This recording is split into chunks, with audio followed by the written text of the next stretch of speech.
Hello and welcome to C-Train Station. Whoop whoop. Hello, I am C-Train. Welcome to the station. Without further ado, we must not gild the lily anymore.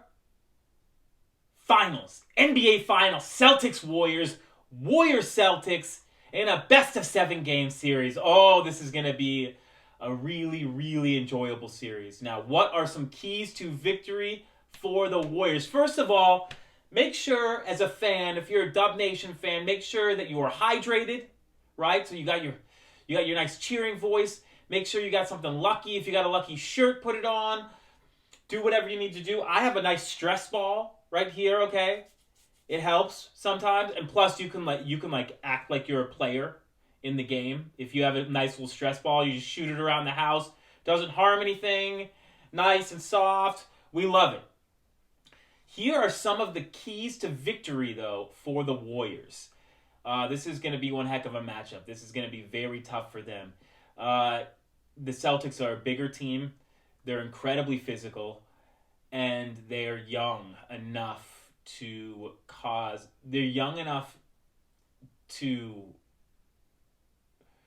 cause physical problems for the Warriors, but they're mature enough that they may not make the mistakes that the Warriors really capitalize on. And the case in point would be with the Memphis Grizzlies, what the Warriors did there. So, the star on the Celtics is Jason Tatum, obviously. But I'm going to go sort of 1 through 5 on the Celtics roster and see how the Warriors can sort of carve a path to victory. So, starting with their point guard, their number 1. Marcus Smart Marcus Smart is like the Warriors. He's like the Celtics version of Draymond Green. Dynamic, an incredible defender, can pretty much defend 1 through 5, even though he's like 6'3", 6'4". He's just a wonderful, wonderful player. Tough, hard-nosed player. So what can the Warriors do to gain victory? What can the Warriors do? How do they do this? Okay, well, you want the ball in the hands of Marcus Smart more than you want it in Jason Tatum or Jalen Brown's. If the Warriors can somehow make it so that the Warriors need to pressure the ball into Smart's hands and hope that Smart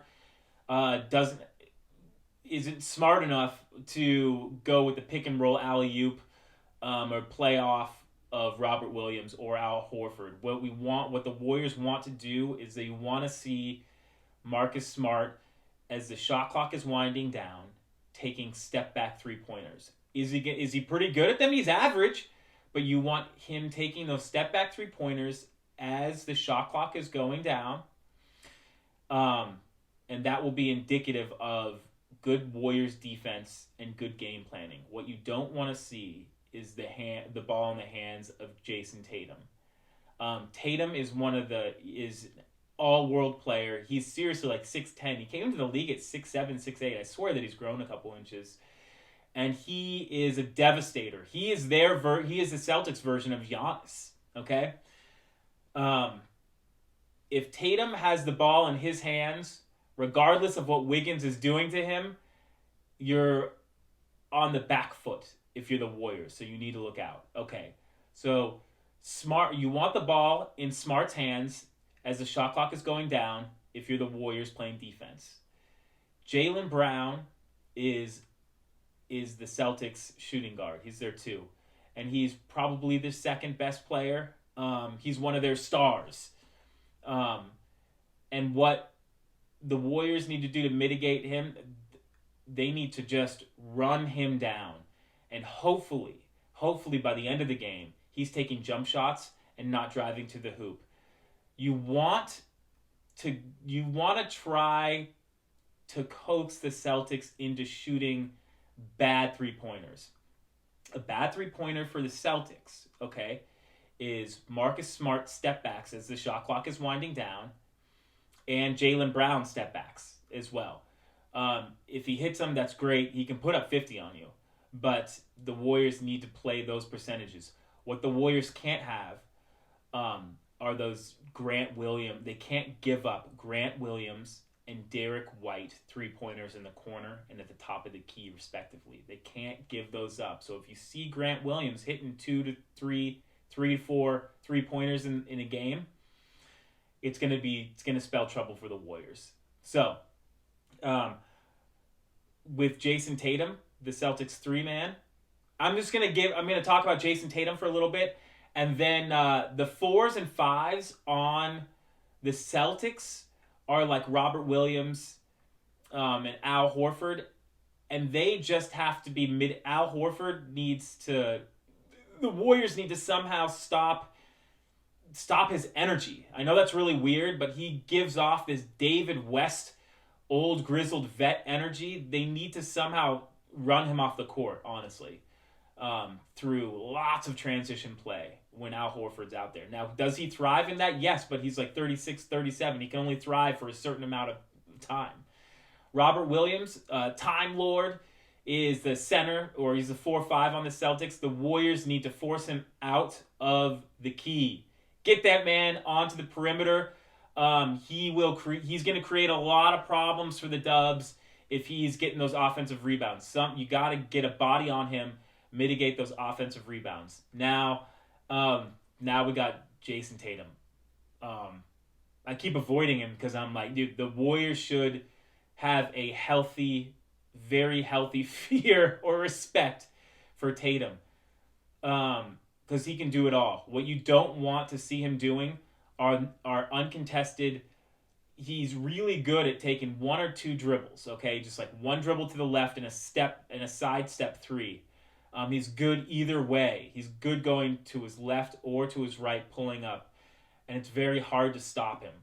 What worries me is that the Warriors are going to let Tatum have his, because they let Doncic do that, and the Warriors were able to beat the Mavs because Doncic didn't have any help. That is not going to be the case with Tatum. So the Warriors somehow, when the Celtics are on offense, need to funnel the ball, need to rush Tatum a little bit, and then really recover. If Tatum can hit Grant Williams in the corner for those threes, Grant Williams is like a 41% 3-point shooter. He's not doing as well, maybe not in the playoffs, but you can't give a consistent 3-point shooter open shots.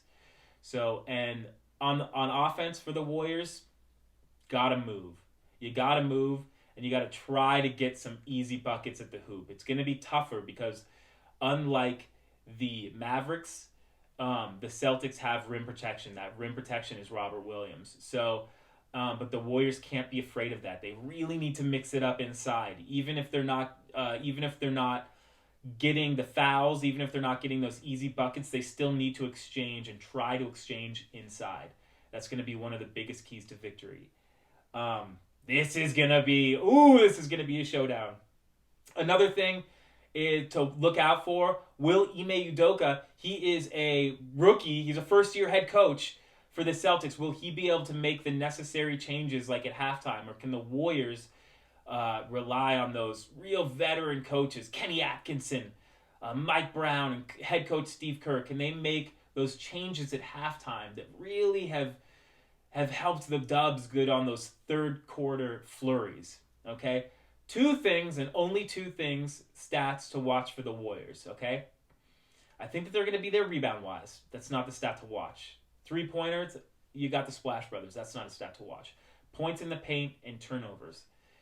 If the Warriors can end up with fewer turnovers at the end of the game and more points in the paint than the Celtics, they're gonna come home with the championship. They can do this.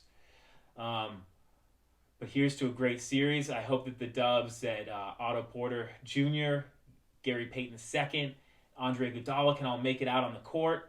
I hope that the Warriors just give it your all, gents. And this is the time, if you're Dub Nation, if you're a Warriors fan, have fun with it. Have fun. This is a time to celebrate. Celebrate those buckets by Poole. Celebrate Klay Thompson being back. Celebrate Steph being just absolutely in the mode. And let's have fun with this. Warriors fans, if the Celtics end up coming back, if the Celtics they're up by a little bit, you're not going to give up. You're not going to give up Chase Center, okay? You're going to say, I think I can, I think I can, I think I can. Woo!